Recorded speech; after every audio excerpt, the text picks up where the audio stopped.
Buenos días. Buenos días, ¿cómo están? Buenos días, doctor. Muy bien. ¿Y a usted cómo le va?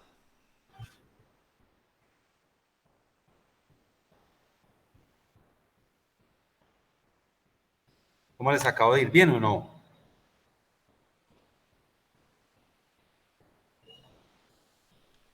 ¿Con qué, doctor? ¿Qué tal? Casi no escucho, no sé si es que tengo aquí, ya subí el volumen. ¿Cómo nos acabo de ir con qué, doctor? ¿No tienen examen hoy o qué o no? No, es el lunes. El lunes a Ah, las yo creí 7. que era hoy. No, los que tuvieron Ah, parcial esta semana fueron los de digestivo. no, me habían dicho, yo por eso hoy no había clase, me habían dicho que no, que era hoy, es que el parcial. Por eso Creo no. que los de sexto también, no sé si alguno aquí sabe, creo que los de Bueno, sexto tienen parcial hoy. bueno, listo. Bueno, entonces vamos como a continuar con esa parte. A ver, vamos a terminar la insuficiencia respiratoria y comenzamos a trabajar otra cosa diferente. No sé si ustedes vieron ya el sílabus para que dejáramos ya listo el acta de concertación. Si lo revisaron y lo miraron o qué hay para que comencemos por esa parte.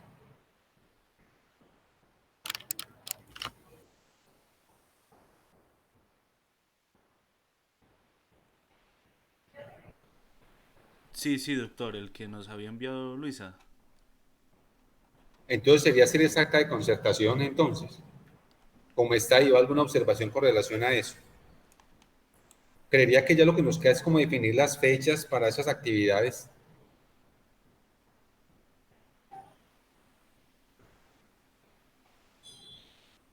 Bueno, Claro. entonces acabamos de ver esto de insuficiencia respiratoria aguda para que pues le demos paso a otra actividad.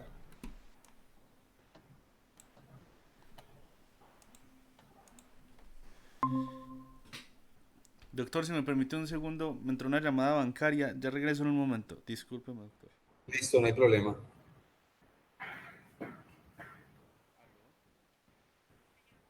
Uy, qué pena. Sí, sí, sí, sí, se me cortó.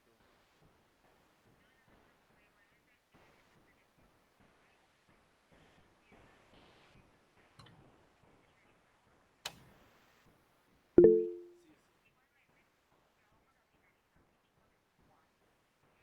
No sé si me escuchan.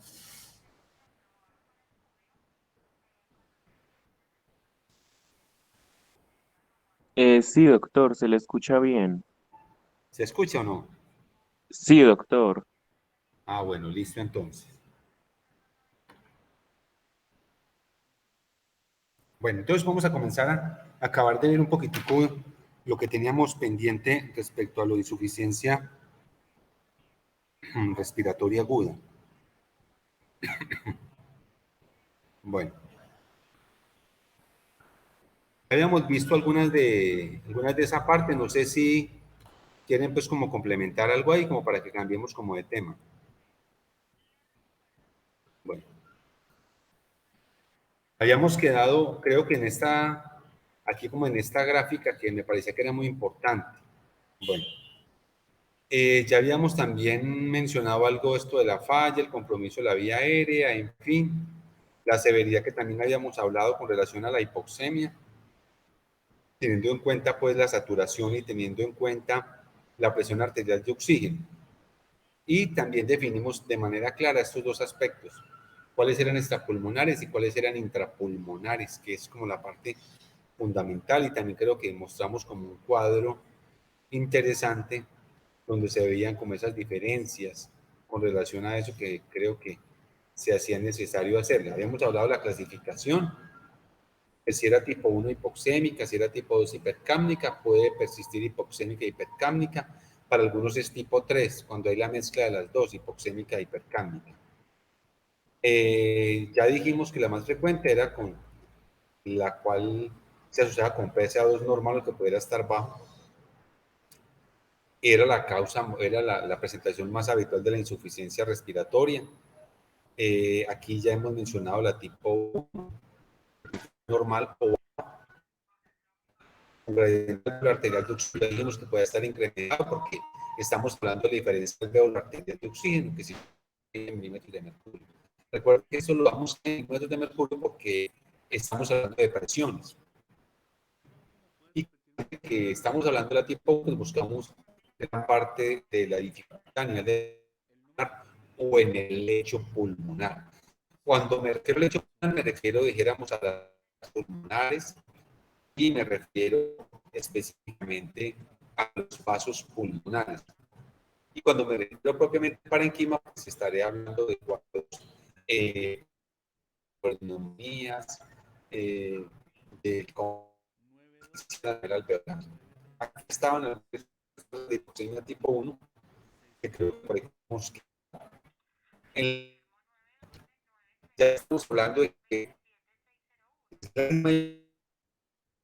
acuérdense que hablamos de hipoxemia y es hablar de insuficiencia respiratoria. El apellido. Si la PaC2 está normal o baja, es tipo 1. Pues la PaC2 está alta, entonces hipercámnica o tipo 2. Para la diferencia del manejo que habíamos dicho, ¿me quieren recordar algo al respecto?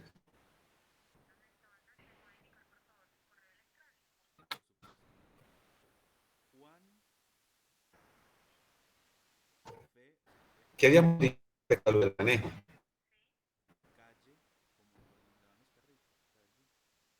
En general.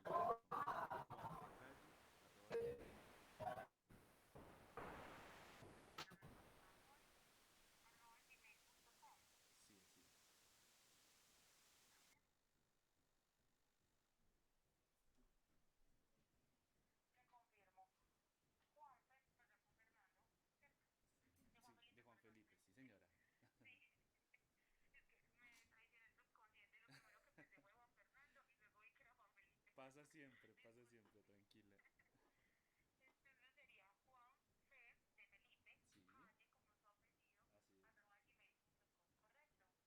excelente.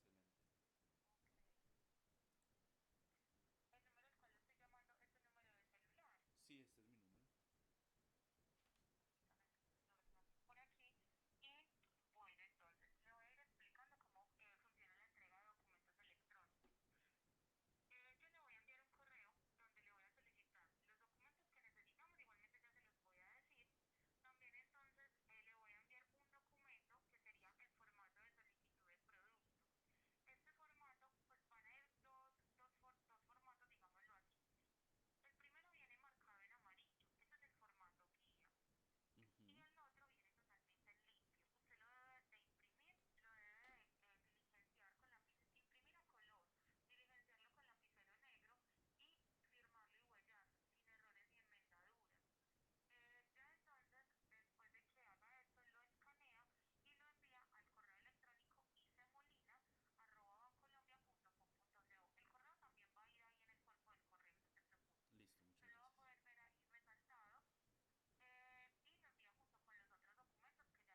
No sé si me escuchan o no. Sí, doctor, ahora sí. Ah, bueno, listo. Les estaba preguntando a ustedes qué es lo que hacemos como en la hipercámica, qué es lo fundamental de hacer en la hipercámica.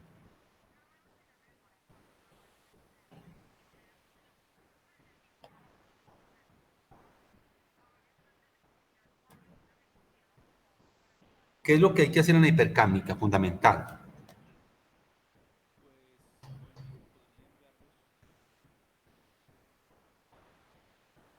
La hipercámica, ¿con qué se asocia básicamente?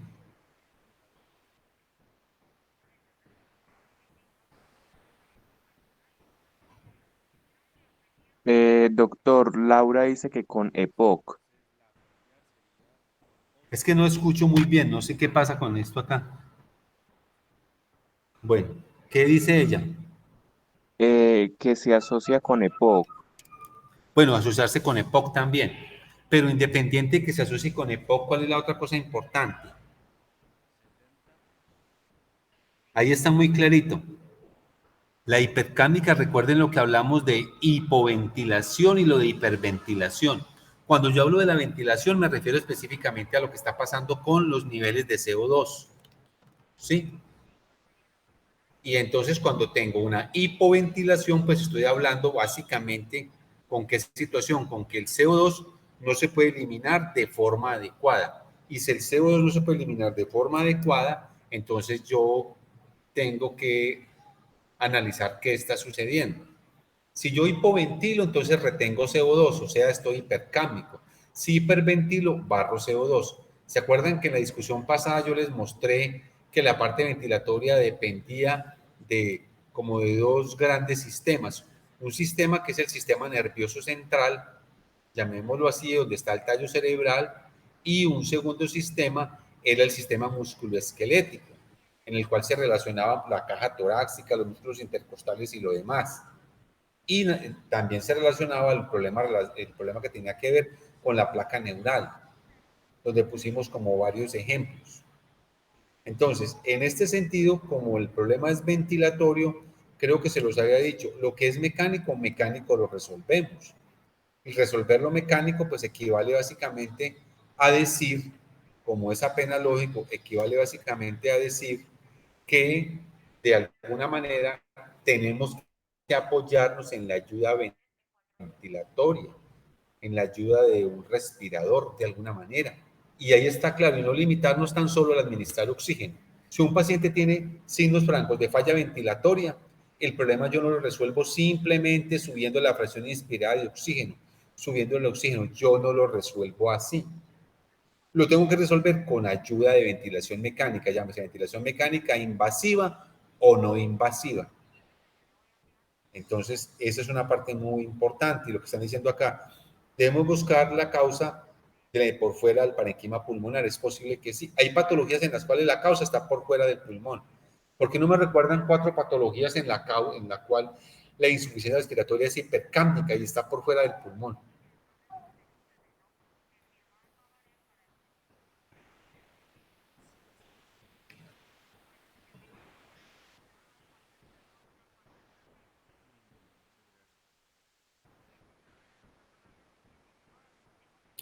A ver, Doctor, 4 patologías por fuera del pulmón.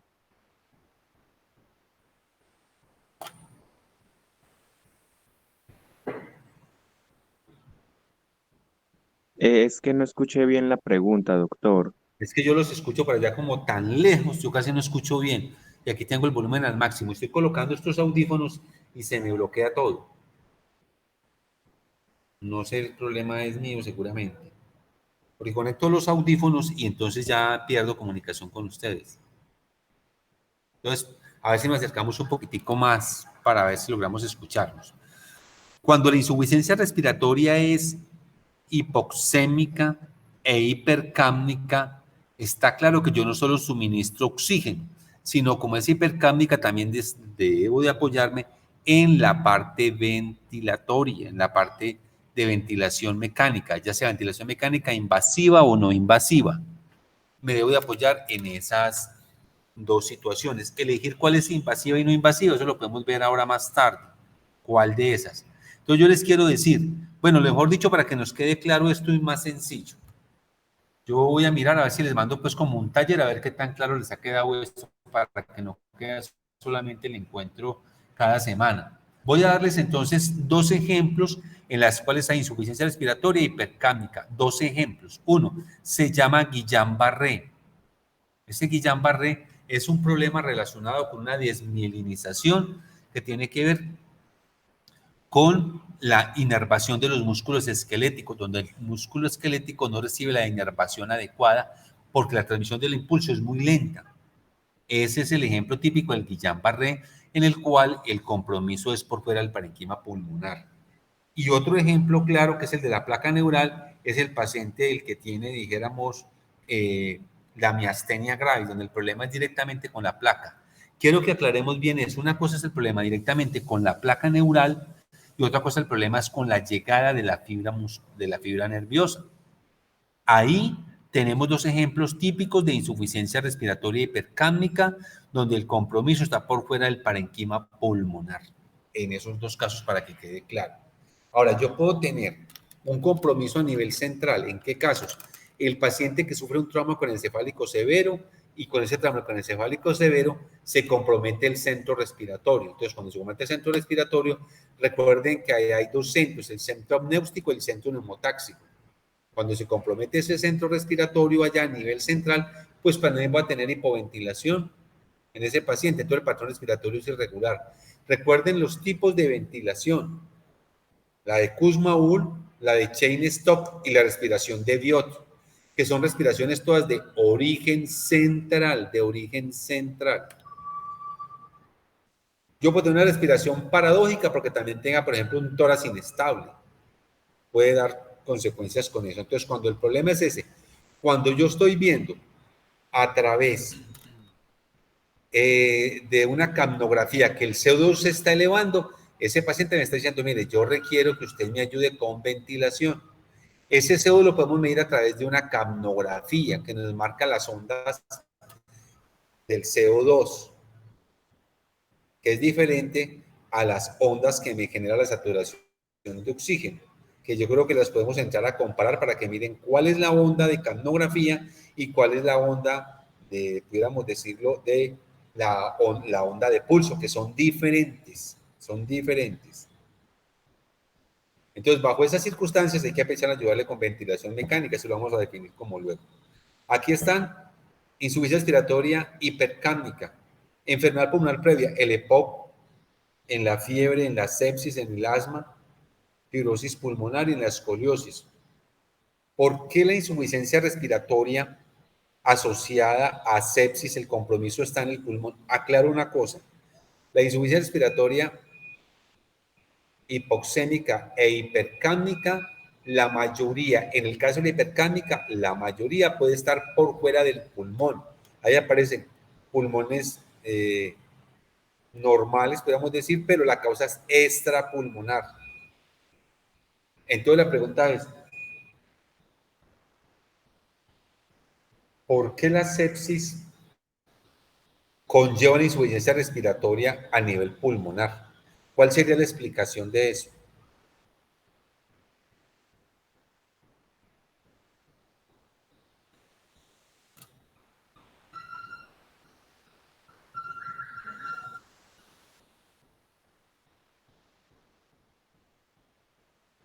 ¿De qué manera la sepsis? Es importante que ustedes recuerden la parte fisiopatológica de la sepsis, ¿sí?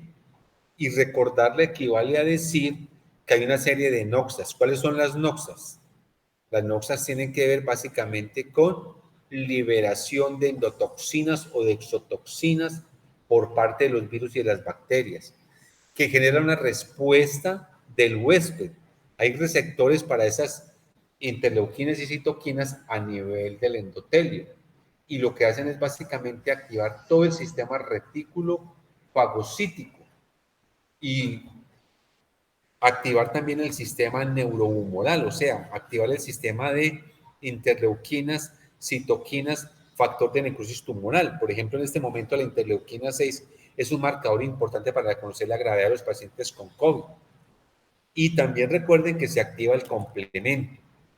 Entonces, cuando esta respuesta se activa y se vuelve una respuesta no controlada, trae como consecuencia que los mediadores de la inflamación, esos mediadores de inflamación pueden ser las mismas bradiquinas, pueden ser citoquinas, entre otras.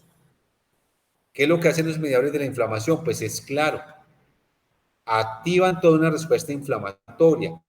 Y la respuesta inflamatoria trae como consecuencia entonces que a nivel del alvéolo exista un fenómeno de disfunción alveolar y un fenómeno de disfunción endotelial, que es lo que se traduce precisamente en la sepsis. Esa es una explicación de por qué las sepsis suelen influir insuficiencia respiratoria, que puede ser insuficiencia respiratoria tipo 1, hipoxémica, pero con el tiempo puede llegar a ser hipercápnica. Porque recuerden que en la sepsis entonces tenemos serios problemas.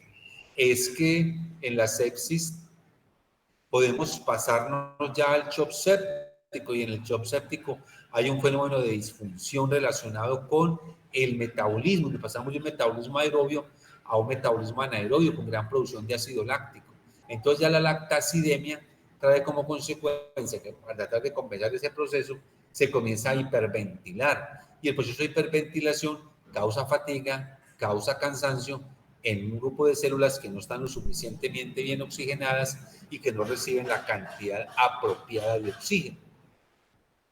Eso como para que tengamos en cuenta esos fenómenos importantes, tanto la hipercápnica como la respiratoria. Y básicamente, cuando estamos acompañados de la hipercápnica, ¿qué es lo que hay que hacer? Entonces, un paciente con sepsis termina en una insuficiencia respiratoria, puede ser hipercápnica. El paciente con EPOC ni se diga. Ahí no aparecen, por ejemplo, el paciente relacionado con una reacción anafiláctica, con un shock anafiláctico que inflama toda la vía aérea y genera un fenómeno tipo obstructivo, por ejemplo. Acá están otros tipos de insuficiencia respiratoria.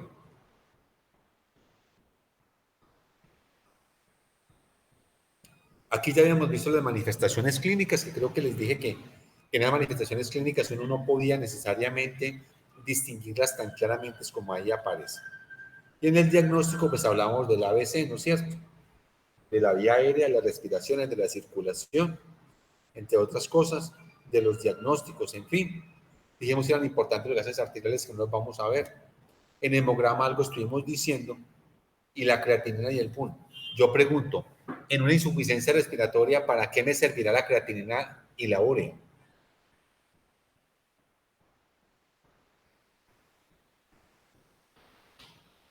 ¿Cuál será el objetivo? Doctor, puede ser para identificar la etiología de la insuficiencia respiratoria, pueden ser Bueno, secundarias. correcto. ¿Qué información me puede dar la creatinina y el PUN en ese caso? Que me ayude un poco más.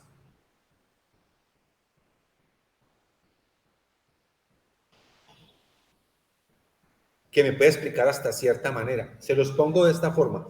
Miren, mi intención no es que yo hable tanto acá, sino irlos llevando como que ustedes analicen. Si yo logro eso, que analicen y piensen un poco más, quedo muy contento, como que enlacen los conceptos. Pues, doctor, como le decía, yo considero que puede ser porque es común que las insuficiencias respiratorias sean, por ejemplo, secundarias a una falla renal. Y en Muy estos bien, Juan, y casos de de ahí que acumulación. sigue, correcto. De ahí que Que, sigue. pues por la falla renal, acumulación de líquidos e incluso Sí, muy bien. de pronto Sobrecarga de edema volumen, es pulmonar, no correcto. sé. ¿Qué más? De pronto derrame pleural o edema pulmonar, no sé, doctor Gay, ¿qué podría ser? Bueno, puede haber algo de eso. Listo. Puede haber una cosa que se denomina sobrecarga de volumen. Y la pregunta es, ¿la sobrecarga de volumen dónde la coloco? ¿En una hipoxemia tipo 1 o hipoxemia tipo 2? Le repito, podemos llegar a las dos.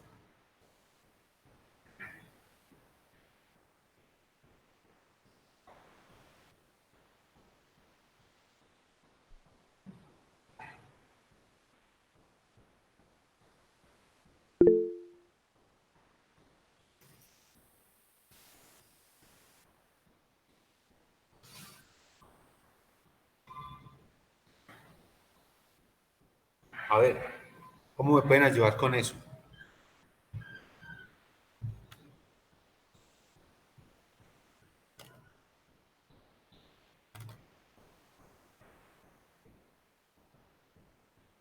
A ver, ¿qué me dicen de eso? Pues doctor, yo no creo que hubiese una elevación del dióxido de carbono, la verdad. Bueno, sí, pero ¿qué más puede haber ahí? ¿Qué otra cosa puede haber ahí, muchachos? Recuerden que eso también tenemos que mirarlo. En la falla renal Claro, se puede producir. ¿Cuáles son como las complicaciones más frecuentes del paciente en falla renal? Entre muchas otras. edema pulmonar, Sí, ¿qué más? Listo, perfecto, edema pulmonar, pero también podemos tener, ¿cuál es el trastorno metabólico más Así, importante ahí? una acidosis, doctor. ¿Acidosis de qué tipo, Juan? Una acidosis metabólica porque, pues, Una acidosis metabólica. ¿Alguien quien más le ayude? ¿Cómo se compensa la acidosis metabólica? elevando el dióxido de carbono. Entonces sí podría ser de tipo 2.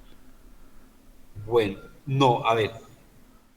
eh, Acidosis metabólica no pudiera compensarlo elevando el dióxido de Ah, no, carbono. no, no, disculpe, doctor, disminuyéndolo. Uy, qué pena, doctor. No. En la acidosis metabólica, ¿cómo se compensa la acidosis metabólica? ¿Alguien más quien le ayude? Porque yo no escucho a más nadie ahí. ¿O será que está usted solo, Juan, ahí? No más. Pues, doctor, en la acidosis metabólica se tiene que aumentar la producción de bicarbonato o la eliminación de ácidos. Pero como eso, digamos que es una de las cosas que está fallando, hay otras vías, por ejemplo, relacionado con la hemoglobina, relacionado con el centro respiratorio al generar, pues lo que pasa es que como habíamos dicho, Entonces, el la paciente, ¿qué comienza a hacer? ¿Qué es lo que él comienza a hacer? hipoventilación.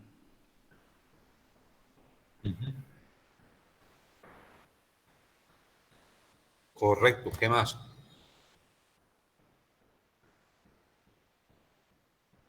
Ese paciente comienza a hiperventilar. ¿Hiperventilar a qué equivale? ¿Alguien más quien, por favor, se comunique?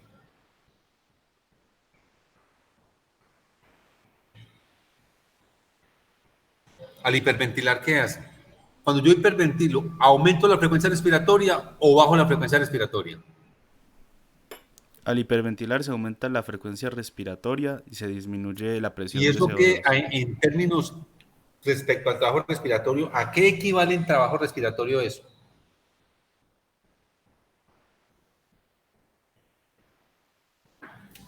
A un aumento.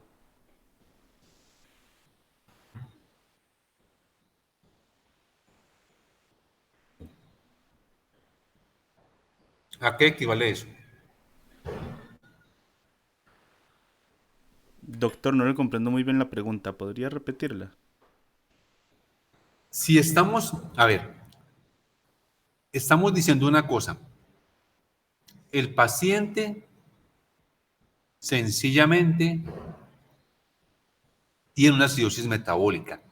Primera pregunta, ¿cómo se compensa la acidosis metabólica?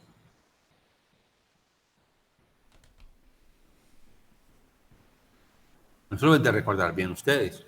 ¿Con qué se compensa? Si quieren, vayan Con revisando por ahí y me alcalosis cuentan. respiratoria, doctor. Ah, con la alcalosis respiratoria. Y la alcalosis respiratoria tiene que ver desde el punto de vista fisiológico con qué proceso. Con hiperventilación.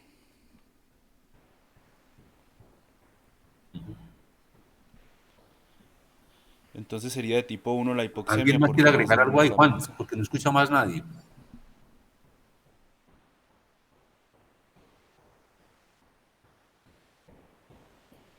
Ah, Hiperventilan.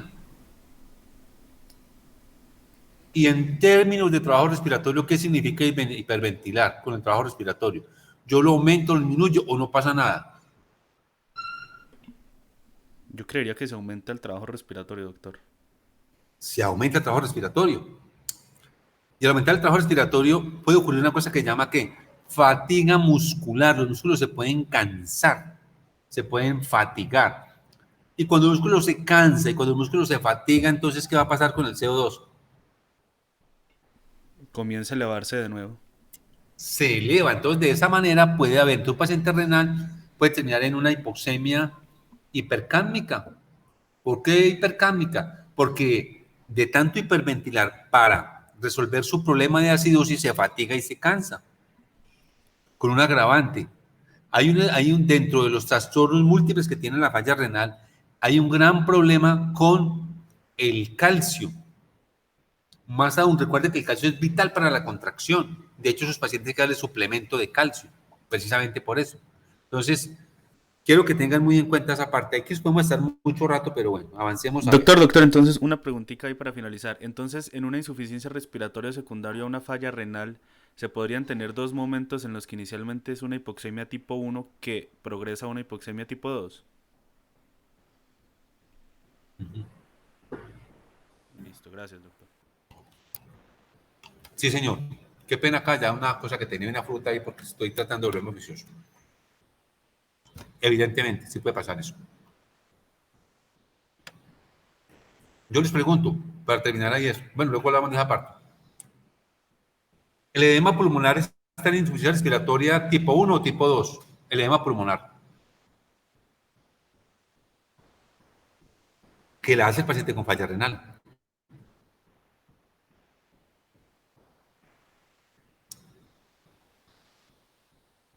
Si tenemos en cuenta lo que les dije ahorita, el problema ¿dónde está? En el problema está ¿está central o está periférico? Central, estoy hablando a nivel pulmonar. Entonces, ¿el problema está a nivel pulmonar o está por fuera del pulmón?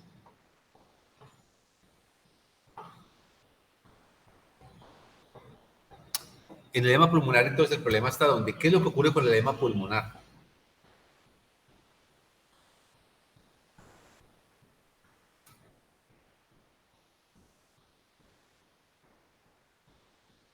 A ver, nos va a tocar revisar un poco de cosas por lo que yo creo que voy a terminar haciéndoles un taller para que recordemos algunas cosas. Bueno, el El edema edema pulmonar, pulmonar está en la acumulación del líquido en el intersticio pulmonar, doctor. En el... Sí. en el líquido, en el intersticio, que se ve un aumento de la presión hidrostática. Hay que aclarar porque hay edema pulmonar de origen cardíaco y de origen no cardiogénico. Por ejemplo, para el caso del COVID, el edema pulmonar puede ser de dos tipos, pero inicialmente es un edema pulmonar de origen no cardiogénico, es un edema de permeabilidad, es un SDRA. Para que tengan claro, no siempre los edemas pulmonares se manejan con inotrópico, con dopamina, dobutamina, norepinefrina, nada de esas cosas, o con diurético, no. Aquí el edema pulmonar, en el caso del COVID, que se lo menciono tanto porque estamos en esa pandemia, es un edema pulmonar de permeabilidad, es un SDRA, que se maneja aumentando la presión expiratoria al final de la expiración, aumentando el PIB allá adentro, tratando de abrir el alvéolo. Es como si yo tratara de meter, ahí para que me lo entiendan, por la vía aérea, tratara de meter mucha presión. Se los pongo así literal, como tratar de meter un pitillo, se fuera por toda la vía aérea, cuando el pitillo llegara al alvéolo pequeño, se metiera al pitillo y aumentara el alvéolo, el diámetro del alvéolo. Eso es lo que hace el PIB. Presión para que el alvéolo esté abierto mucho más tiempo. Pero bueno, no es del caso.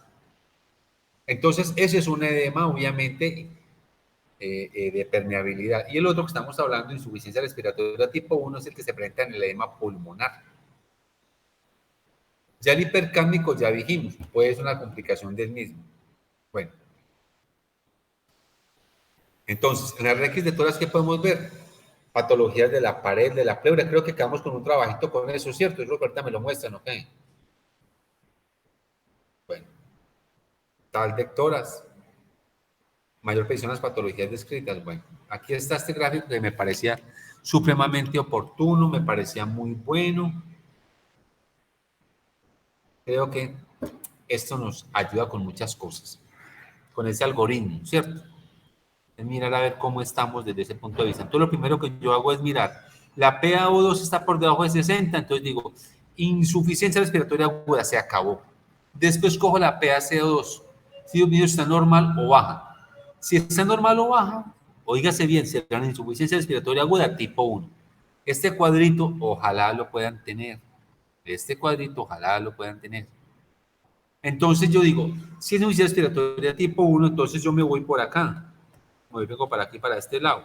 Y miro entonces, cojo en la radiografía de todas, ¿cómo están los pulmones? Los pulmones están claros, acuérdense que vamos a mirar entonces broncoespasmo, un EPOC, bueno, algunas patologías de esas, microatelectasias, bueno, en fin. Si encuentro opacidades, o sea, recuerden que hablamos de hallazgos en el pulmón que tiene que ver con si el pulmón es radioopaco o no es radioopaco. En este caso, cuando tengo opacidades, pienso en neumonías, atelectasias, aspiraciones, hemorragias localizadas y lo demás.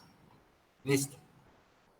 Ahora, si la PaCO2 está alta, entonces estoy hablando de que estoy con una hipoxemia, una insuficiencia respiratoria tipo 2, porque la PaCO2 está alta. Entonces, ¿qué miro? ¿Cómo está la diferencia alveolo arterial de oxígeno? Si es anormal, entonces pido la X de toras y veo lo que puedo encontrar. Edema agudo de pulmón, disque respiratorio, que es síndrome de dificultad aguda del adulto, que es lo que estamos viendo, embolismo graso, embolismo amniótico y contusión pulmonar. Eso si está dentro del pulmón. Si está por fuera del pulmón, entonces yo pienso en un derrame pleural, en un tórax batiente, una rotura diafragmática, en fin.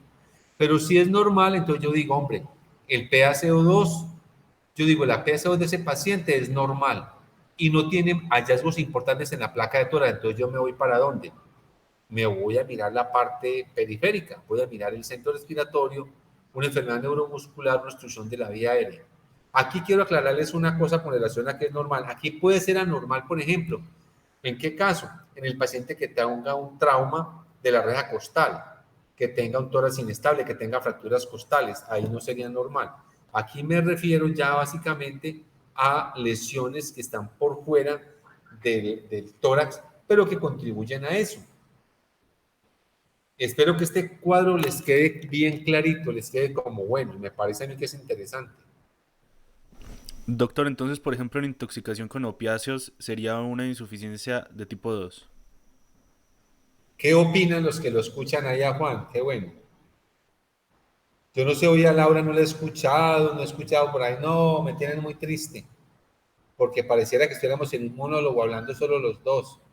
No sé qué ha pasado. A ver, quisiera escucharlos alguno de ustedes. A ver.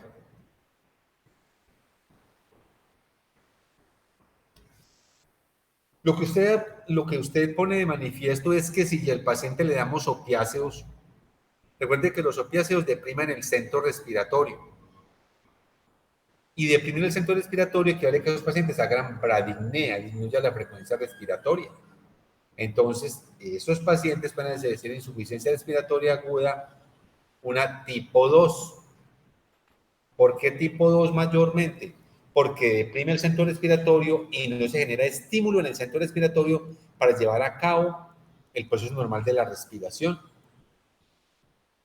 Entonces, de suerte que si yo le pongo una sobredosis a un paciente de un opiáceo, una benzodiazepina, y no se penetre la vía aérea, pues ese paciente se va a morir. Cuando yo utilizo esos medicamentos, tengo que estar muy seguro. Yo no puedo colocarle a un paciente despierto, ponerle un opiáceo cualquiera que sea. Yo lo puedo colocar a dosis muy bajas, que quede claro. Por ejemplo, yo le puedo poner 3 miligramos de morfina a un paciente para el dolor y estar atentos con él. Lo que pasa es que la situación cambia. Recuerden que hay una cosa que se llama la farmacodinámica y la farmacocinética.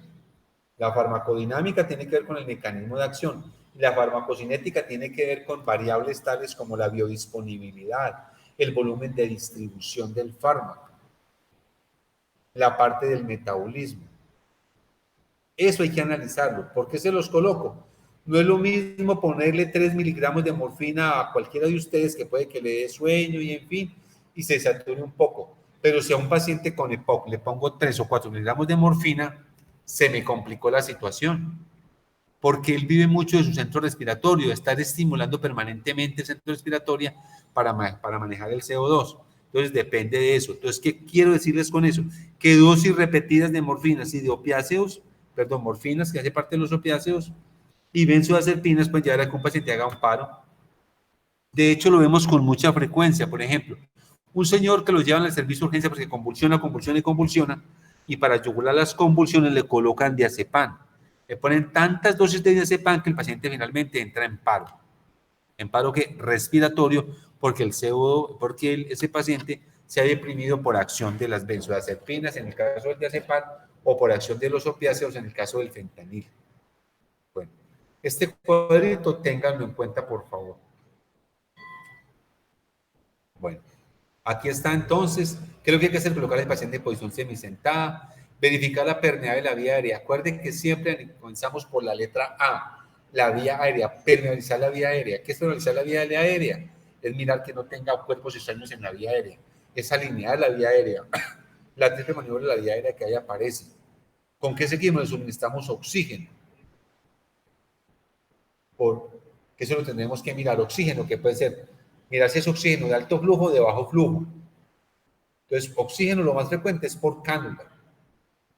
Uno la cánula pone a 3 litros o a 5 litros, pero debe de saber en términos de porcentaje a cuánto equivale. ¿Alguien sabe cuando yo pongo un oxígeno por cánula a 3 litros por minuto, cuánto FIO2 le estoy dando?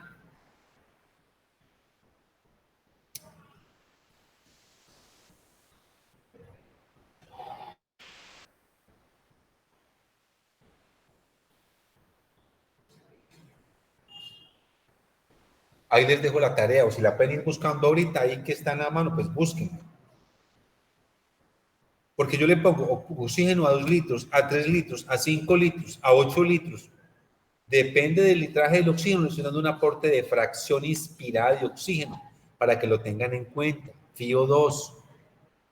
Cuando yo pido gases arteriales, mando y digo, gases arteriales, temperatura de tanto, y FIO2 de tanto, de cuánto es la presión inspiratoria para poder calcular la PAF y calcular el índice de oxigenación. Yo no la calculo con litros. Esos litros tienen un equivalente en términos de presión inspirada. Si lo pueden revisar ahorita y me lo muestran, sería bueno. ¿Qué más hacer con ese paciente? Acuérdense, el famoso cuento del mío. Monitorización, invasión, oxígeno. Entonces coloco una vía venosa, importante. Aquí se coloca sonda nasogástrica por distensión, en fin, bueno. Eso con Doctor, ranitidina, señor. yo encuentro por aquí que cuando el flujo es de 1 litro por minuto, la FIO2 es de 24%, cuando es de 2 litros es de 28%, de 3 litros 32%, de 4 36% y de 5 40%. Perfecto. Esos son sistemas de bajo flujo. Cuando uno tiene sistemas de alto flujo con litrajes de 8 litros, la FIO se puede terminar entre el 75 y el 90%, para algunos casos, dependiendo de... Listo. Espero que les quede claro eso. Entonces yo digo, oxígeno a 3 litros, eso me da un FIO2 para poder calcular el índice de oxigenación o la SAFE que tanto hemos hablado. Bueno, aquí está la manejo avanzado de la vía aérea. Si el paciente ahorita mismo requiere ventilación, pues hay que colocarle un tubo orotraqueal para ventilarlo, o una máscara laríngea o un combitubo. Evaluamos la ventilación. Evaluar la ventilación equivale a que a mirar cómo es el patrón respiratorio de ese paciente. El patrón respiratorio es torácico, es abdominal o es tóraco-abdominal, para mirar qué es lo que estoy haciendo, para determinar si ese paciente está haciendo o no trabajo respiratorio. ¿Alguien recuerda qué es igual el trabajo en términos del punto de vista físico?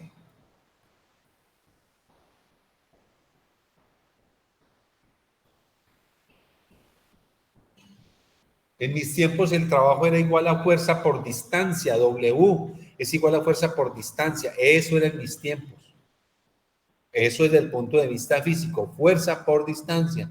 La fuerza a la que se le aplica a la caja torácica es la distancia, la expansibilidad que tiene la caja torácica de abrirse, de expandirse.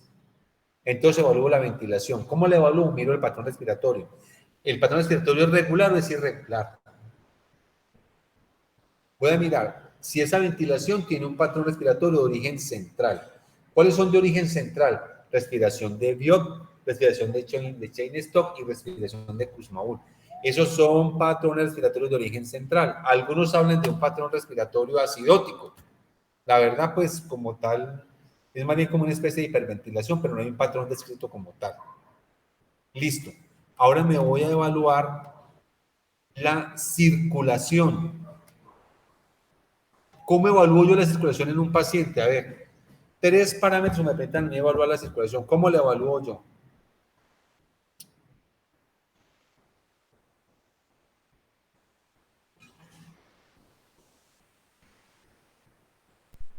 Llenado capilar podría ser uno. ¿A través de la medición de qué? De los De la signos vitales. oximetría de Miro el pulso, pulso. la frecuencia cardíaca, la tensión arterial y monitorizo al paciente. De esa forma evalúo yo cómo está la parte de la circulación del paciente. Una parte importante de la evaluación de la circulación del paciente, ¿tiene pulso o no tiene pulso?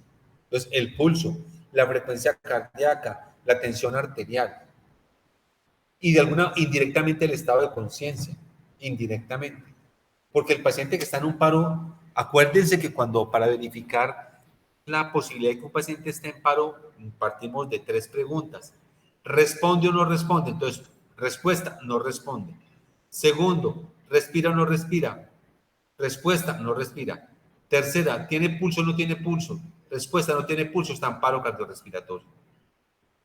Hay que tener poco de cuidado al evaluar esos pacientes, porque una cosa es un paro cardiorrespiratorio y otra cosa es un paro cardíaco y otra cosa es un paro respiratorio. ¿Me hago entender? Bueno. Y la evaluación neurológica, para muchos la D es diagnóstico. Entonces, A, B, C, D. Y la parte de la E tiene que ver con exámenes. Entonces, para que les quede claro esa mnemotecnia, esa sigla, la A, la parte de la vía aérea, la B, la respiración, que evalúa la circulación, la C, la circulación, la D, diagnósticos y la E, de exámenes. Aquí está entonces. Les estoy mostrando acá criterios que requieren que el paciente se le haga ventilación mecánica invasiva. ¿Qué es ventilación mecánica invasiva? Cuando el paciente se intuba y se le coloca un tubo dentro de la vía aérea y se asiste mediante un sistema que puede ser de AMBU o mediante un sistema ventilatorio de un respirador. Listo. Ahí están. Los problemas pueden ser de oxigenación o de ventilación. De oxigenación, un descenso importante de la saturación de oxígeno, que no se logra recuperar el paciente. Y de ventilación tiene que ver la polinea del paciente, el trabajo respiratorio, el aleteo y el uso de músculos accesorios. Listo. Aquí están los criterios gasométricos, PaO2, FiO2 por debajo de 200. O la necesidad de administrar FiO2 superior a 0.4 para conseguir saturación al menos de 92%. ¿Les queda claro eso? Si yo no puedo medir porque no tengo por allá cómo medir la PaO2, FiO2 porque necesito gases arteriales, yo puedo mirar, hombre, este paciente cada vez le tengo que subir más al FiO2 para lograr que me sature al menos 92%. Juan, ¿cuánto me dijo que daban 4 litros?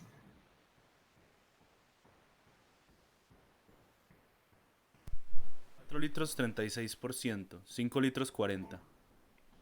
Exactamente. Entonces, cuando yo al paciente le voy subiendo a la fracción inspirada de oxígeno y el paciente no mejora, por ejemplo, los coloco de esta manera, una cánula nasal, le pongo a 2 litros, a 3 litros, a 4 litros y no mejora, entonces me cambio un Venturi al 35 o al 50 y veo que el paciente no mejora la oxigenación, tengo que pensar que algo está pasando. Porque yo lo que estoy haciendo, dándole oxígeno, es aumentar la fracción inspirada de oxígeno. Pero hay otra serie de variables a nivel pulmonar que yo no puedo intervenir simplemente aumentando la cantidad de oxígeno que le doy al paciente. ¿Me hago entender? Si el paciente está en edema pulmonar, pues yo qué tengo que hacer, comenzar a resolver el problema del edema pulmonar, quitarle sobrecarga de volumen. Con solo subirle oxígeno puede que mejore, pero no mejora lo suficiente. Y la falla ventilatoria, miren lo que dice, falla ventilatoria aguda, pH menor de 7,35 con PSA2 mayor de 45 milímetros de mercurio. Repito, la parte ventilatoria, es decir, falla ventilatoria es el compromiso ventilatorio del paciente, que está representado por uso de músculos accesorios, por aleteo nasal, por trabajo respiratorio, mientras que la insuficiencia respiratoria se manifiesta más por compromiso en la oxigenación, más por requerir mayor cantidad de oxígeno y más por estar el paciente saturado. Si el paciente está cianótico, tiene insuficiencia respiratoria franca. Acá está, miren, ¿qué hacer? La de la vía aérea, la ventilación y la circulación. Aquí está, vean. Circulación, monitorice la frecuencia cardíaca, el ritmo cardíaco y la presión arterial. O tenga un acceso vascular para tratamiento con líquidos, según lo indicado. Entonces, el paciente hay que tener una vía aérea, perdón, una vía expedita a nivel vascular. Aquí está cómo se evalúa la ventilación. Aquí está el manejo de la vía aérea, ¿ve? hasta la cánula nasal, hasta dónde va. Máscara con el esterporio entre el 70 al 95 y el ventourida entre el 24 y el 50%. Eso es lo que yo necesito. Entonces, vale la pena que miremos eso. Yo en la otra voy a traerles unos gráficas para que miren lo de las, qué es eso de las máscaras con reservorio y qué es eso del ventour.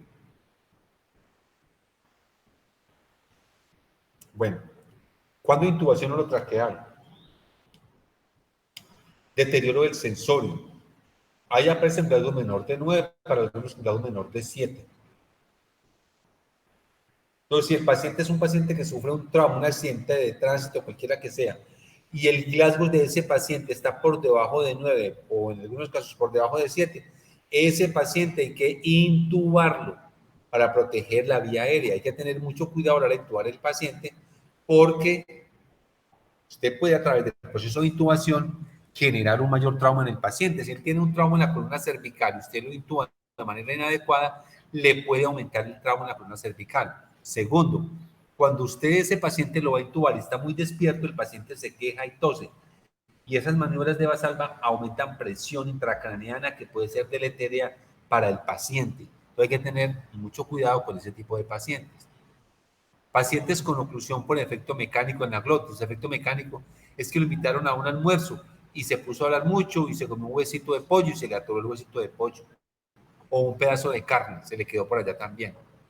No sé si ustedes recuerdan la maniobra de Heimlich. No sé si de pronto el doctor Valencia algo les habló de eso. ¿La recuerdan o no? Señor. A ver, ¿quién más se acuerda? Bueno, les dejo para que la consulten, la maniobra de Heimlich. Es importante que ustedes la conozcan, importantísimo que la conozcan. Es Eso realizar puede... presión a nivel de la, creo que era de la apófisis sifoides, doctor, fuerte con el objetivo de generar una Una expulsión presión rápida en de la zona aire. para que la presión que genere se transmita hacia la presión de la vía aérea y pueda eliminar el objeto. Sí, sí, señor. Es una maniobra de Heimlich, salva vidas. De pronto, ahorita que salen por allá, que Julián, o pasan alguna comida y alguien, pues no está bien que por una situación de esas, uno sin saber qué hacer, alguien se pueda morir y efectivamente se puede morir. Una obstrucción de esas, entonces hay que tener mucho cuidado con quién, con los papás, muchachos, con los ancianos. La gente anciana hay que picarle la carnita, no le puede dar carne gorda, no porque le haga daño, sino porque con un pedazo gordo de eso se puede ahogar. Lo mismo cuando dan el chicharrón y esas cosas de ese tipo. Mucho cuidado, muchachos, mucho cuidado con eso. Aunque aquí no, la línea no es para hablar de carne, ni mucho menos, porque no estamos hablando de eso. Pero tenemos que aprovechar el momento para hacer educación. Bueno, ¿qué más? Un compromiso en la vía aérea? Dijéramos un paciente, no, en un incendio, y yo no soy capaz de respirar, seguramente pudo haber ingerido vapor, y ese vapor con altas temperaturas le pasaron a quemar la vía aérea y obstruir la vía aérea y hacer un broncoespasmo, y mejor dicho, se complicó la situación. Los de cráneo severo, el shock y el paciente con refractaria a la hipoxemia, o sea, hipoxemia refractaria. Usted le pone más oxígeno y el señor no le mejora la saturación. Hay no hay más que hacer. Aquí está. Indicaciones de ventilación mecánica, mecánica respiratoria, intercambio gaseoso, indicaciones clínicas. Este cuadrito, ni para que se diga, pues, supremamente bueno. Miren ustedes, mecánica respiratoria. Paciente muy polineico que se va a cansar. El paciente que respira muy rápido, se va a cansar. El paciente con respiratoria negativa. ¿En qué pacientes vemos esto? En los niños se ve mucho eso. Ustedes van a ver cómo se deprime el apéndice sifoides. Eso es por pura presión inspiratoria negativa, demasiado.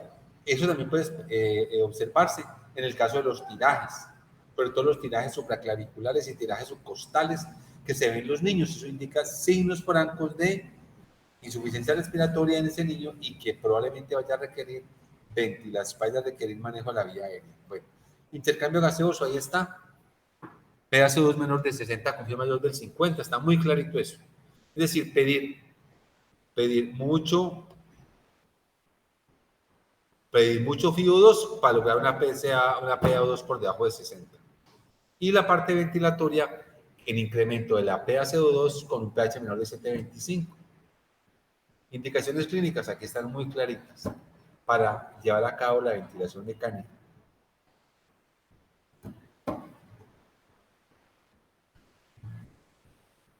Es la lista de chequeo para intubación orotraqueal, que no es del caso mencionar, pero vean, todo organizadito. ¿Existe algún predictor de vía aérea difícil? Entonces, existe el riesgo, entonces hay que mirar qué está pasando. Inestabilidad hemodinámica, esa es una lista de chequeo para uno hacerla y mirar, venga, cómo está el paciente. Ojalá esta la puedan tener ustedes por allá cuando estén en su rural algún día, de mí se acuerden, que no creo que sea mucho, pero de pronto. Esta listica, ojalá le tomen el fotico y la tengan. Lista de chequeo. Cuando yo voy a intubar, ¿qué evalúo, qué insumos, qué equipo? Y el plan de acción. ¿Cuál es el plan B, el plan C? Si yo no soy capaz, entonces, ¿qué hago? ¿Grito? ¿Para dónde me voy o qué voy a hacer? Cuando usted está solo para en el pueblo, pues, ¿quién le toca? O a usted o a usted. Pero de pronto hay alguna enfermera muy avesada que de pronto puede ayudarle, ¿sí? Entonces también vale la pena como que hacer algún ejercicio con ellas, porque a veces, recuerden ustedes, por ahí hay un adagio que dice que con la parte de la suerte, que hay principiantes con suerte. Entonces muchas veces uno no es capaz y llega alguien y de primera vez hace lo que usted no ha podido, porque está cansado, porque está fatigado, porque está estresado, porque está tensionado. Bueno, ahí está ese cuadrito muy bueno, a mi manera de ver. Estos son algunos elementos para validar la parte de la previa a la intubación, que se ve con lo anterior. No puede uno ponerse, muchachos, antes de que se me olvide, con tu duda y la mía, esa no puede estar acá. ¿Será que lo intubo? ¿Será que sí? ¿Será que no? La enfermera. ¿Usted qué dice? ¿Será que lo intubo?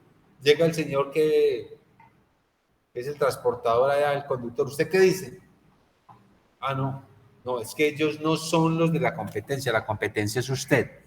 Pero si usted tiene reglas muy claras, hace las cosas como tiene que hacer. Esa es la intención que yo quiero dejarles acá. Hace lo que usted tiene que hacer. Entonces, usted hace una lista de cheque como la que ahí tiene y hace una listica y se pone a pensar, vea, este paciente tiene esto, esto y esto, es mejor proteger la vía aérea. Vea, así sea que por la tarde llegue su colega por la tarde, porque no va a faltar el que llega más temprano a hacer el salvavidas, que si quiere el vino al turno, que cómo se le ocurre. Muchachos, todo retrospectivo es muy sencillo, es muy elemental, pero cuando usted está frente a la situación es distinta la circunstancia por el estrés y por la tensión. Entonces no se dejen confundir por ese toque de sirenas del que llegó diciendo, no, pues imagínense, veaste lo que hizo, pues no. Hagan sus cosas a conciencia y siempre pensando hacerlas en favor del paciente. Que el otro día hablaron y vociferaron, hablaron de Jesucristo, no hablaron de un pobre mortal. Entonces, haga lo que tiene que hacer en el momento que tiene que hacerlo. No delegue cosas que usted debe de hacer. Salvo que vea que usted se sienta impedido, pues no lo va a hacer. Pues listo, bueno. Ese es otro mensaje que les quería decir. Acá está lo del equipo, en fin. Aquí lo coloqué en pacientes con COVID porque es importante que ustedes lo tengan en cuenta. Miren el equipo de protección que necesita este señor para poder intubar al paciente. De ahora en adelante debe ser así como está él ahí. Debe ser así. ¿Por qué? Porque no sabemos, todos los pacientes potencialmente en falla ventilatoria, insuficiencia respiratoria, es posible que cursen, tengan un COVID. Entonces, lo mejor es estar preparados. Porque como dice en la Biblia, no sabéis el día ni la hora. Ustedes ven acá, la puerta está cerrada y por aquí hay un operador. Este que está esperando que él le haga el guiño, si no es capaz de intubarlo para entrar a intubar al paciente. Uno no quema todo de una vez. Por ahí, como dicen, usted no echa los huevos en una sola canastilla, no echa la pólvora en un solo bolsillo, se puede explotar. Bueno, entonces, importante eso. Secuencia de intubación rápida, mire el tiempo. 10 minutos para prepararse, menos de 10 minutos para preparar el tubo para firmar a la jefe. Voy a intubar a este paciente, digamos todo listo, por favor. Voy a revisar que está voy a revisar bien que esté el carro de paro. Porque yo no sé que al momento de hacer la secuencia de intubación rápida, el fenómeno de la inducción, que comienza a colocarle medicamentos, el paciente se me desplome. Nada raro es que el paciente se le desbarranque a usted. De tener un paciente que estaba agitado, combativo, peleando, a un paciente que se le desplomó, ya no volvió a hablar, se le cayó la tensión arterial, está desaturado y mejor dicho, queda uno sin saber ni qué hacer. Bueno, ¿para dónde vamos? Dios mío, ¿a quién llamo? Cuando uno está aquí en el hospital, pues pega el grito y alguno le ayuda. Pero para en el municipio de Perra Perdida pega el grito y ¿quién le responde? Nadie. Escasamente el eco. Entonces, entonces tranquilo, vuelve, insiste, vuelve y mira. Bueno, ahora hay muchas posibilidades de tener videolaringoscopios que ya creo que les han bajado en el mercado. Entonces, algunos que hacen, se lo compran y se los llevan, pues alguna cosa tengo el mío. Pero la idea es en favor de los pacientes. Bueno, ahí está. Siempre la secuencia de intubación rápida tiene tres procesos. Un proceso de inducción, un proceso de intubación y un proceso de posintubación. En el proceso de inducción se administran medicamentos. ¿Qué medicamentos se administran? Analgésicos, ¿sí? Se colocan también pacientes relajantes musculares que se colocan al final, siempre se colocan al final, y se colocan medicamentos sedantes. Entonces, analgésicos, sedantes y relajantes. Siempre el relajante de último, no de primero. Ahí están, vean. No nos interesa ahorita eso. Inductores, ¿cuáles son? Ve, aquí están. Relajantes musculares, aquí están también. Secuencia de inducción rápida, eso es de la ACMI, Asociación Colombiana de Medicina Crítica, donde nos dan a nosotros cuáles son los medicamentos. Vale la pena que ustedes los tengan y los conozcan, no porque lo vayan a hacer ahorita, pero tienen que prepararse. Ustedes como futuros médicos, dentro de las habilidades que tienen que tener la habilidad clara para intubar un paciente. Y si no es capaz de intubarlo, entonces, ¿qué opciones me quedan cuando no soy capaz de intubar un paciente? ¿Qué hago? Grito, me voy para la casa, bueno, ¿qué más voy a hacer? Eso es una cosa que vale la pena que luego en su momento la revisemos.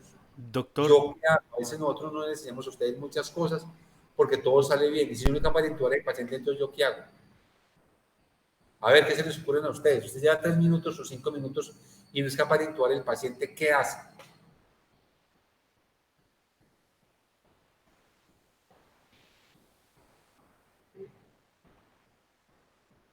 ¿Qué se le ocurre que hay que hacer? Hay que buscar una vía expedita. estoy de acuerdo con lo que dice Laura en el chat, que ella dijo una traqueostomía, doctor. ¿Cómo? Estoy de acuerdo con lo que dice Laura en el chat de una traqueostomía. ¿Y ustedes qué más opinan o qué? ¿Qué más hacer? ¿Ah? ¿Qué más hacer? ¿Le puede uno colocar que el paciente qué? Ponerle una máscara laringea. Luego la vamos a ver de qué se trata para tratar de mejorar esa parte de la oxigenación. Bueno, eso lo vemos ahorita. Listo. Doctor, ese proceso de inducción en los pacientes de, pues que su necesidad de estar ventilados es por un problema de centro respiratorio, ¿no sería peligroso antes porque los sedantes aumentarían la depresión respiratoria? Está buena la acotación. Eso es cierto, Juan, eso es cierto. ¿Qué hay que tener en cuenta ahí? La dosis a utilizar, Juan. Generalmente la dosis, usted la vieron aquí anterior, en muchos casos, mire cómo está ahí, está en miligramos por kilogramo de peso. Importante la patología previa del paciente. Importante si el paciente está estable o no está estable. ¿Me hago entender? Mire, el paciente puede estar, se lo digo por experiencia propia, puede estar con 130-70 de tensión arterial, frecuencia cardíaca de 88, y usted le pone la inducción y como le pone el fentanil, le deprime el centro respiratorio, se le cae la saturación, el paciente se deprime. Ese paciente también está sujeto a alteraciones hemodinámicas. El fentanil le puede caer la tensión arterial. Entonces, muchas veces pasa usted de un paciente de estarle inquieto, de estarle peleando, a no hacerle nada. Y si usted se descuida, se va por ahí el paciente. Se le va. Se le escurre por ahí. Hace 3 minutos tenía un paciente que le peleaba, que le hacía un mundo de cosas y que era combativo y que era de todo momento a otro después de la sedación. El señor se calmó.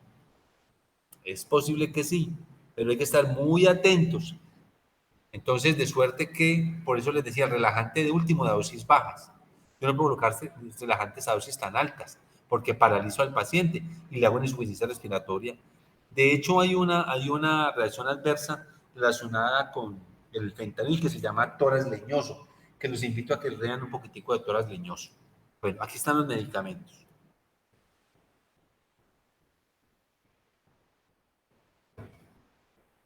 La ventilación mecánica no invasiva, tengo para decirles que está contraindicada en qué tipo de pacientes. Ahorita estamos en la pandemia, no ventilación mecánica no invasiva.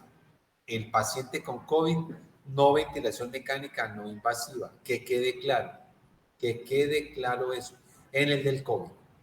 Ahora, aquí hay una serie de contraindicaciones para darle ventilación mecánica no invasiva. ¿En qué consiste la ventilación mecánica no invasiva? Consiste en, básicamente, a través de una mascarilla suministrarle oxígeno que puede ser de alto flujo y con un PIB que puede ser relativamente alto, hasta donde el paciente puede aguantar, que eso es lo que nosotros hacemos. Entonces, aquí el paciente no está intubado, que quede claro, no está intubado. Una máscara que se coloca hacia la cara, se sella en forma hermética, se coloca un sistema de ventilación y él le manda el aire a través de un circuito, un aire con mucha más presión. De hecho, los pacientes se sienten mejores cuando se les apoya con esta ventilación mecánica no invasiva. Algunos no la soportan mucho. Entonces, ¿qué pacientes no le coloco ventilación mecánica no invasiva? Ahí está, ahí está. El paciente de un choque cardiogénico se cae de peso. El paciente de un shock también. El paciente que está inestable hemodinámicamente no lo pongo en ventilación mecánica no invasiva. El paciente que tiene una cirugía facial reciente, no, porque cuando yo le coloco la máscara tiene que ir rígida, es muy hermética y puede lesionar la vía aérea. En los pacientes con obesidad, en los pacientes con secreciones de difícil manejo, en esas no le doy ventilación mecánica no invasiva. Los sistemas entonces para el oxígeno se clasifican como de alto flujo y de bajo flujo. Sistemas de bajo flujo. Estos sistemas no son capaces de proporcionar todo el volumen minuto requerido por el paciente y por lo tanto parte del volumen corriente inspirado debe provenir del aire atmosférico. Por esa razón esas máscaras, esas solitas tienen unos orificios. Entonces, eso es sistemas de bajo flujo. Y el sistema de alto flujo es aquel en el que el flujo del oxígeno, la capacidad de reservorios son suficientes para proporcionar el volumen minuto requerido por el paciente. Entonces, diferencia, bajo flujo no da el volumen minuto. ¿Qué es el volumen minuto? A ver, ¿quién me cuenta?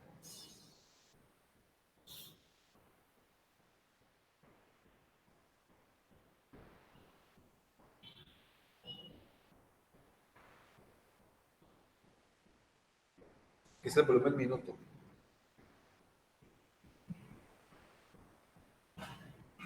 Está muy fácil, muchacho. El número de respiraciones que yo hago por minuto. Ese es el volumen minuto. Cantidad de veces que yo hago por minuto. Normalmente,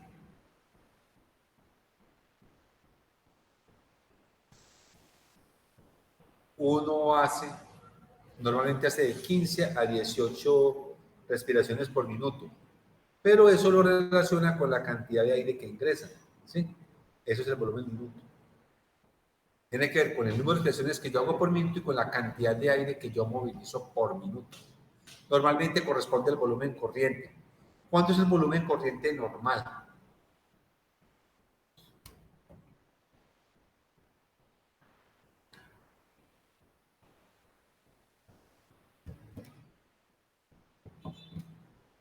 Más o menos, ¿cuántos litros? Son más o menos 500 mililitros, es el volumen corriente, que es el volumen que entra y sale con cada respiración, con inhalación y con expiración. Ese es el volumen minuto. Cantidad de aire que yo muevo por minuto. Aquí teniendo en cuenta el número de respiraciones por minuto. Entonces, ese volumen minuto es importante para conocer gran parte del trabajo respiratorio y es importante para conocer cómo estamos en necesidad de oxígeno. Entonces, sistemas de alto flujo es aquel en el que el flujo de oxígeno y la capacidad de reservorio son suficientes para proporcionar el volumen minuto adecuado por el paciente.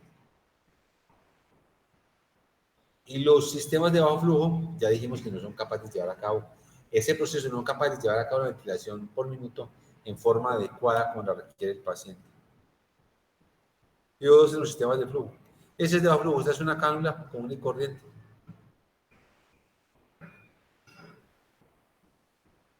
Y este es de alto flujo. Oxígeno administrado es constante y predecible y no está influenciado por el patrón ventilatorio del paciente. Eso quiere decir alto flujo.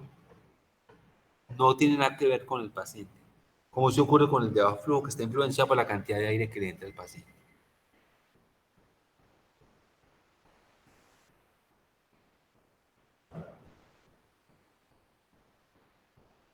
Ahora, ¿para qué se oxigena el paciente? Para tratar, como se dice, la hipoxemia, mejorar la perfusión tisular, corregir la acidosis respiratoria, disminuir el trabajo respiratorio y disminuir el trabajo cardíaco. Recuerden que el corazón requiere de manera importante una fuente de oxígeno para llevar a cabo su trabajo. Porque el corazón requiere de qué tipo de metabolismo. ¿Cuál es la ruta metabólica preferida por el corazón? Obvio, doctor. A ver, ruta metabólica adquirida por el corazón. La principal ruta adquirida o necesitada por el corazón es la beta-oxidación de los ácidos grasos. La beta-oxidación de los ácidos grasos. Y la beta-oxidación de los ácidos grasos equivale a producir ¿qué? ¿Qué produce la beta-oxidación? En términos de macromoléculas.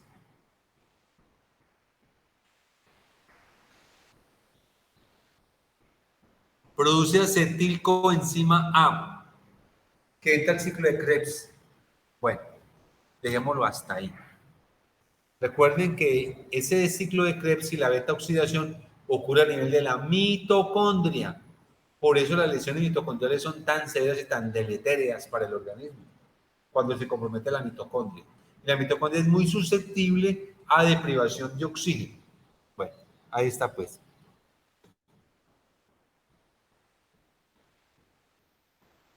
Entonces, evaluación de la ventilación 0,1, entonces control clínico.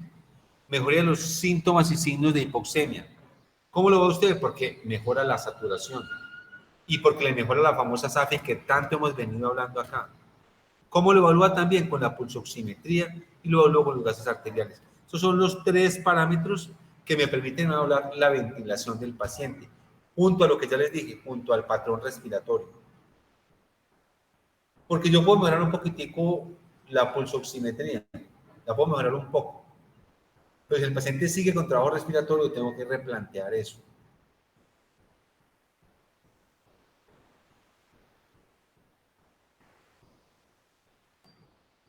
Lo puedo hacer en Córdoba estoy aquí en Armenia.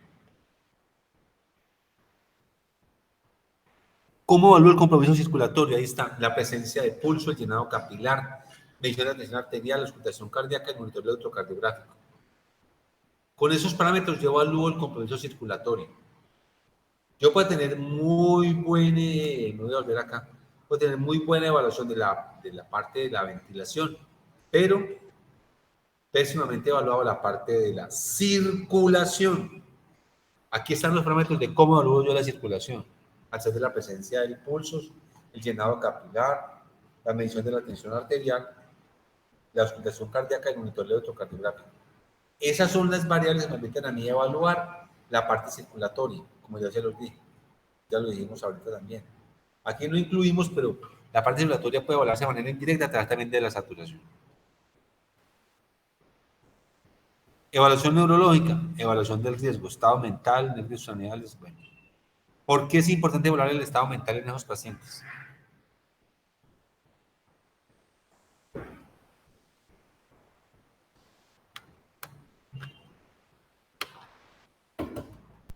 ¿Quién me dice? Doctor, pues yo creo que hay varias causas. Una podría ser, por ejemplo, por una hipoxemia prolongada, otra podría ser por que la causa de la hipoxemia sea de nivel central, por ejemplo. Sí, como bien dice Laura, pues si la causa es, por ejemplo, porque hubo una CB que alteró el centro respiratorio o por un trauma craneoencefálico también, pues hay varias causas, pero yo creo que, por ejemplo, por la hipoxemia prolongada se puede alterar la conciencia. Ajá. Sí. Entonces, el estado mental es importante porque el estado de confusión por anemia hipoxia puede haber estado de confusión. Eh, Dependiendo de otras causas, recuerden que las sepsis también dan compromiso importante del sensorio. Entonces tengo que hablar la parte neurológica. Puede que este paciente tenga una alteración del ritmo cardíaco y hay que contrastarlo con el hallazgo neurológico importante. Aquí están los pocos de signos neurológicos que siempre hay que buscar. Asimetrías pupilares hay que buscar algo que está pasando por la cabeza. Alteraciones en la motilidad, pues mirar cómo camina, cómo está el trastorno en la marcha, o si ese paciente tiene una infección, una parálisis muscular, lo que sea. Y reactividad del sensorio. La actividad del sensorio está, por ejemplo, en que se lleve a cabo ciertas actividades y esas actividades estén de acuerdo con su función. De hecho, para esta situación, hay una serie de escalas que se utilizan mucho en los ancianos para mirar su estado desde neurológico como está. No para declararlo, pues, para que me entiendan, no para ir y llamar y que hay que aclarar a este paciente insistente, tanta cosa, no es para eso. Son escalas que evalúan el comportamiento, pero hay una escala muy importante que ojalá espero que la miren, una escala bastante importante para evaluar el comportamiento de los pacientes, sobre todo los ancianos. Complicaciones pulmonares, cardíacas y neurológicas de la insuficiencia respiratoria. Entonces puede haber embolia pulmonar, neumotórax, dependencia del ventilador, cardíacas. Entonces pueden haber arritmias por insuficiencia cardíaca, puede haber un infarto agudo de miocardio por hipoxemia. ¿Por qué una hipoxemia puede llevar a un paciente a un paro cardíaco? A ver, ¿quién me dice? ¿Por qué una hipoxemia?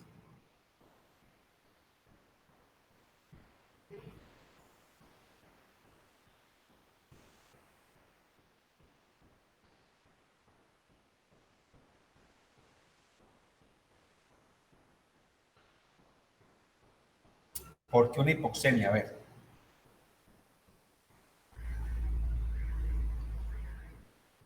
Estoy intentando bajarles un poco de preguntitas así para que las analicen y las piensen.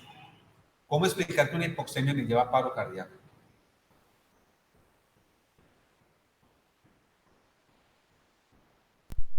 Doctor, podría estar relacionado, como usted lo mencionaba, con la ruta metabólica y la falta de disponibilidad de oxígeno para ¿Está realizarla. relacionada con qué?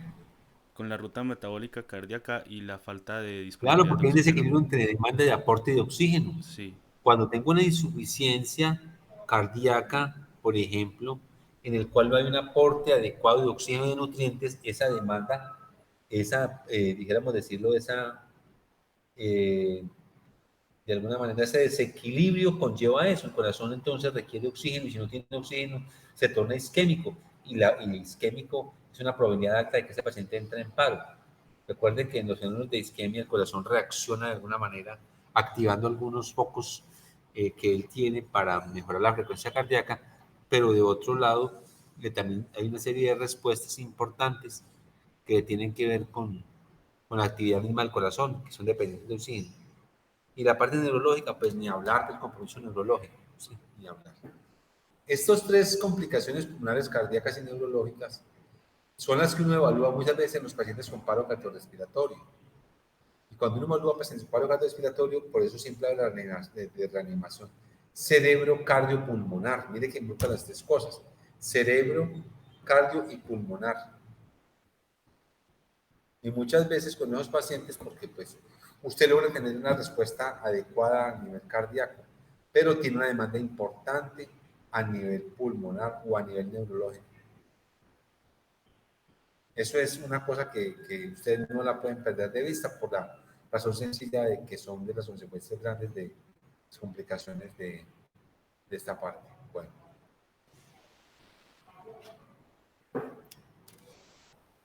Bueno. Ya para ir terminando acá con esos conceptos de SAFI y de PAFI, que espero poderlos validar adecuadamente. Ahí está una expresión matemática de un cálculo de, teniendo en cuenta la SAFI, cuánto podría ser la PAFI. No sé si hacemos un ejercicio, si les dejo algo, si copian esa formulita y hacen un ejercicio.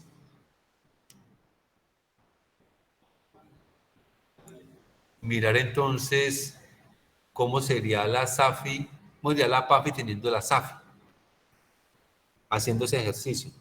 Valdría la pena que hiciéramos como una tablita, a ver cómo nos da eso. ¿No les parece a ustedes? Ok. sí, doctor, está bien. Hacer una tablita y mirar entonces cómo sería. Podemos retomar, miren esta tabla. Esta tabla yo tengo saturación de hemoglobina y tengo la PaO2. ¿Sí? Volvemos a lo mismo que ya lo habíamos dicho antes. Entonces uno puede hacer una SAFI. ¿Sí? Ya tenemos claro que cuando La saturación está por debajo de un momento, la PA2 está por debajo de 60, ¿sí? Con FIO2 al 21, y ahí podemos hacer algún ejercicio importante.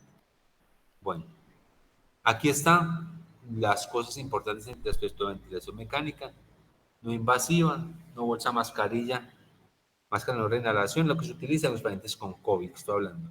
Y todos son potencialmente infectantes. Estos son los elementos de protección que usted debe de tener. Entonces, para que por favor ustedes lo revisen de manera concienzuda. Entonces, usted puede ver ahí entonces en urgencias, área respiratoria, ¿qué necesita? Vean.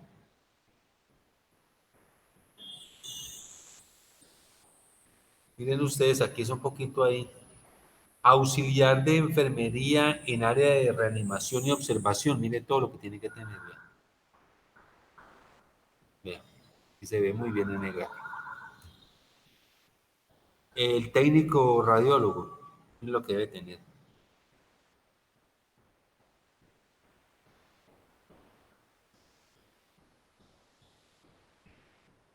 Vean. Doctor, ese PGA, ¿qué significaría? Perdón. ¿Cómo? Esa, ahí donde dice PGA, ¿qué significaría eso? Eso tiene que ver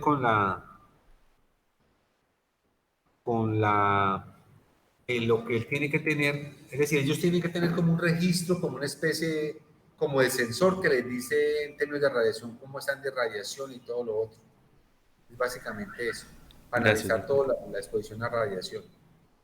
Usted ve un técnico radio, siempre traen acá una cosita colgada con un sensor ahí que le dice cuánto está recibiendo radiación y cómo está de radiación.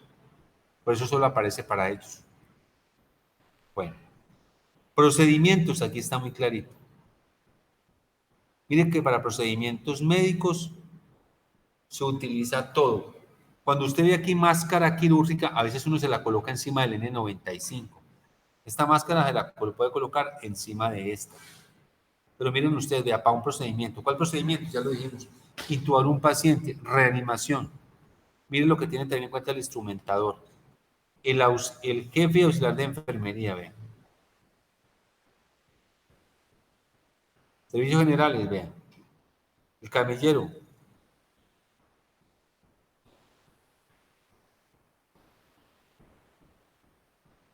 Bueno, aquí para mostrarles la máscara laríngea.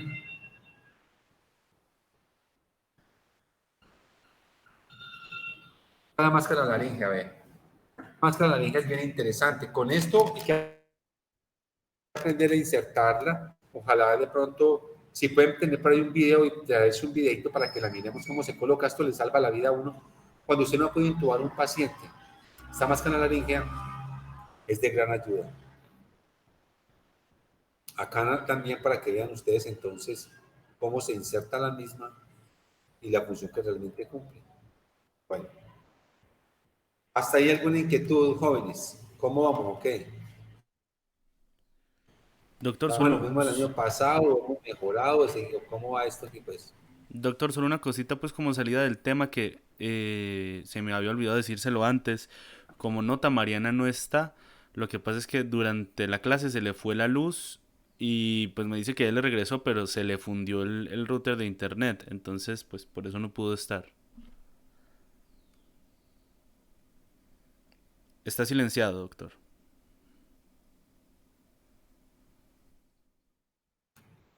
¿Cómo van con la tarea que les dejé?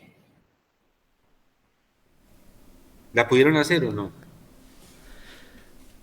Doctor, de pronto esa tarea no sería para los de sexto. Es que creo que con nosotros no habíamos quedado en tarea. Acá con esto sí. Bueno, la tarea no, la tarea con ustedes era, yo no sé si les había dicho hoy que me soñé, que miráramos unas radiografías de tórax para mirar dónde había derrame pleural, atelectasias, edema pulmonar, Sí, de pronto sí fue un porque yo sueño, este doctor, tema no. porque... Entonces quedemos con lo siguiente, voy a dar entonces con nombres propios. Juan, entonces usted me hace un favor y en la próxima me trae RX de tórax que me muestren edema pulmonar. Bueno, ¿Sí? señor, sí. Edema pulmonar cardiogénico y no cardiogénico y me dice, vea, por esto, esto, y esto, para cada uno que me traiga 4 radiografías. Listo, doctor. edema pulmonar. Listo. Para usted, Bueno, Juan. gracias. Para Alejandro, para que por favor me traiga imágenes relacionadas con neumonías, unas 4. Bueno, Para la doctor. señorita Laura, me trae por lo menos imágenes que tengan que ver con atelectasias y derrames pleurales. ¿Y quién más nos falta? Mariana Duque. Y para Mariana, que por favor nos traiga imágenes de SDRA. Listo. Pero no simplemente es poner la imagen, sino vea, 3, 4 cositas, vea. Esta imagen corresponde a esto, por esto, por esto y por esto y por esto, para que ustedes por favor revisen algo y también puedan calificar y podamos ir avanzando como un poco más. Bueno, si ustedes lo consideran pertinente, pues en aras de, podemos si quiere subir esto por allá a YouTube, ¿no les parece o qué? ¿O no? Sí, doctor, yo creo que sí. Lo que habría que hacer es convalidar y colocar ahí, dar los créditos de esas diapositivas, Juan, de las que hay ahí, de las que no hay, pues entonces las colocamos de nosotros, como para que quede eso ahí. Usted sabe que ahorita con esto de integridad están muy pendientes de esa parte, de que Sí, esta señor. imagen de dónde fue tomada, que por qué aparece ahí. La podemos revisar antes de llevar a cabo ese proceso. Listo, doctor. Listo. Sí, Y señor. como esta clase quedó grabada, pues también podemos entonces como grabarla. No sé qué les parece esta información que pudiera servir. Inclusive Claro. para sus otros compañeros también pudiera servir de alguna forma. Bueno, ¿cómo quedamos entonces para la actividad dentro de 8 días? Porque yo quiero que también ustedes participen.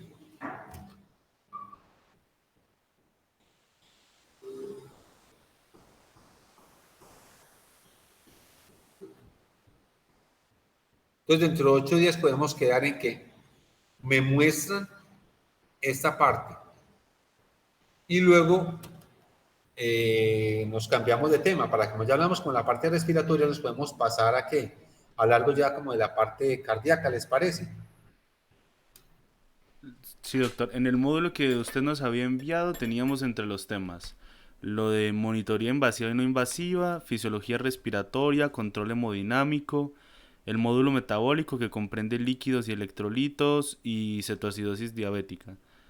Y módulo respiratorio que tiene SDRA, insuficiencia respiratoria y neumonía. Y en el módulo cardiovascular está enfermedad coronaria y su clasificación. Y pues luego hay módulo Juan, ¿por renal, qué no módulo hacemos una metabólico. cosa? Miremos a ver si podemos como organizar, porque a veces estamos muy ambiciosos. Algunas cosas ya se han hecho, pero para ver si Sí. logramos como cubrir esos temas. Yo, por ejemplo, creo que, doctor, fisiología respiratoria la podríamos descartar porque esa ya la vimos Sí, el no, ya la semestre hicimos, pasado. correcto, listo. ¿Qué más podemos sacar de ahí? De pronto, bueno, es que no sé si líquidos y electrolitos en cuanto al control ácido-base, porque pues vimos lo de control ácido-base, pero líquidos y electrolitos de pronto no profundizamos tanto. No, en eso no, no. Podemos ver una parte de eso. Ahí en ese mismo módulo está cetoacidosis diabética, coma hiperosmolar e hipoglicemia. Es correcto, ahí lo podemos ver, sí, señor. Y por parte del módulo respiratorio, vimos insuficiencia respiratoria ya y nos faltaría sí, SDRA, ok. SDRA, SDRA. Listo. SDRA, correcto. Entonces, dentro de 8 días vemos SDRA. Bueno, señor. Espero que por favor revisen, ¿sí? Lean un poquitico sobre eso. Pero están los criterios de Berlín, de SDRA, para que por favor lo revisen. Yo voy a tratar de ser muy claro en cosas muy grandes, en cual área, pero lo que quiero es que les vayan quedando ustedes como cosas, yo sigo insistiendo, como cosas claras, como el abordaje. ¿Qué pretendo yo? Que logremos definir y diferenciar entre un SDRA y un edema agudo de pulmón. Me hago entender. Por eso es que quiero que se hagan las radiografías para que miremos eso. A veces no es fácil. Un SDRA se puede confundir con un edema agudo de pulmón, naturalmente. existen una serie de parámetros que le ayudan a uno como a aclarar un poquitico esa parte, ¿no? Aclararla. Algunas cosas le permiten a uno como tener más claridad, pero a veces no son tan fáciles. Yo me refiero desde el punto de vista es más clínico, que es mi intención, más clínico. Porque desde el punto de vista ecocardiográfico, yo le mando un ecocardiograma a un paciente y entonces me van a decir tiene disfunción sistólica, disfunción diastólica y ya. Y por ahí se acaba una inyección de tanto, listo. Pero no siempre tengo la posibilidad. Entonces, SDRA, para que por favor lean de SDRA. En el libro ese de los argentinos está muy bueno eso de SDRA. Y ahorita hay con esto del COVID muchísimas cosas sobre SDRA. ¿Qué quiero de SDRA? Primero, definir qué es el SDRA. Segundo, cuál es la etiología del SDRA. Tercero, factores de riesgo para SDRA. Cuarto, la fisiopatología del SDRA. 5, cómo se maneja. Y 6, diagnósticos diferenciales. Básicamente eso.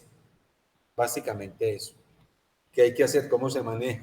En general, que uno esté pensando.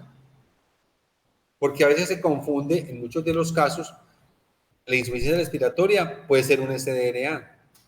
Hay que mirar, hay una serie de criterios clínicos, criterios radiológicos para hablar de SDRA, ¿sí? Y dependen también del estado que tenga el SDRA. Eso hay que diferenciarlo. Entonces, un paciente que tenga una falla cardíaca hace un edema agudo de pulmón. Y ese edema agudo de pulmón en el tiempo lo puede llevar a un SDRA, el edema agudo de pulmón. Por ejemplo, un paciente con un shock séptico, un shock de punto de vista distributivo lo puede llevar a un SDRA. Hay que diferenciarlo entonces el SDRA del síndrome respiratorio agudo del lactante, del recién nacido, diferente al SDRA que este es síndrome de dificultad respiratoria agudo del adulto. Entonces, los invito a que revisemos eso. Bueno, entonces, usted le podría mandar a Luisa el acta de concertación, la puede bajar, la puede enviar, o eso me toca hacerlo a mí. Doctor, no sé si ella ya la tiene porque fue ella quien me la envió, de hecho. Bueno, yo voy a hablar con ella al respecto para que quedemos al día con eso. Si no, yo Porque creo se la que reenvío. falta. O sea, lo Bueno, que ella me envió fue el sílabus nuestro. bueno, yo creo que hay que bajarla, eso me toca bajarla a mí en alguna manera de eso. Bueno, bueno. Entonces, quedamos así en esa parte. Esperamos pues aprovechar el tiempo y que aprendamos un poquito más. Sí, porque repetir otras cosas no tiene caso. Entonces, no sé si a ustedes les parece bien, ahí podemos dejar por el día de hoy y nos vemos si Dios lo permite dentro de 8 días. Si en algún momento tiene algún espacio adicional y lo podemos hacer, pues si se puede, qué bueno, en aras de que aprendamos un poquito más. Y si no, pues lo dejamos en este espacio. Listo, doctor. Entonces quedamos con esas tareas. Leer del SDNA, la otra tarea es de las ayudas. Colocan las radiografías y generan como criterios, hay criterios para cada vez. Creo que tiene una SDNA porque tiene esto, esto, esto y esto. Esas no tienen ningún problema en que ustedes las puedan bajar. Acuérdense que está Access Medical. No sé si la hayan visitado. Se metieron a esa plataforma de la universidad. Access Medical. Ahí encuentran videos, encuentran muchas cosas y encuentran ahí también libros electrónicos para que revisen de ahí. Access Medical. No sé si ya la consultaron o no la conocen. Bueno, parece que no. Entonces se revisan Laura por dice que sí la ha consultado. Access Medical, listo. Para que miren ahí. Sería muy bueno ver procedimientos. Allá hay videos de procedimientos de intubación, de cómo colocar una máscara laríngea. Bueno, muchas cosas para complementar todo esto. Listo.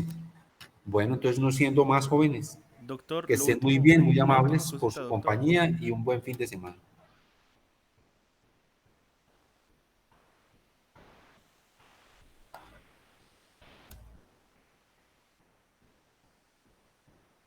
Listo. Bueno, que estén muy bien, les agradezco mucho. Si en algún momento alguien más quiere estar acá, pues que nos... Ah, Juan, ¿cómo quedamos para dentro de 8 días?